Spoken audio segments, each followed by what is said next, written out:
Das sind meine letzten Worte an dich. Merk sie dir gut.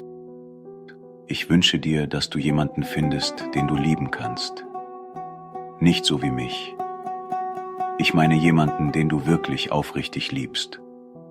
So sehr, dass du sein Herz beschützen willst. So sehr, dass du ihn niemals verletzen könntest. Ich wünsche dir, dass du jemanden findest, den du so liebst, wie ich dich geliebt habe. Mit all meiner Stille. Mit all meinen Ängsten.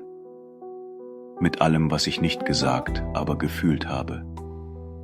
Und wenn du ihn findest, lass ihn niemals an sich selbst zweifeln. Lass ihn nicht fragen, ob er genug ist.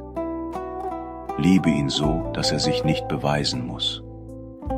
Denn Liebe ist keine Prüfung. Sie ist ein Zuhause. Und ich war bereit, deins zu sein.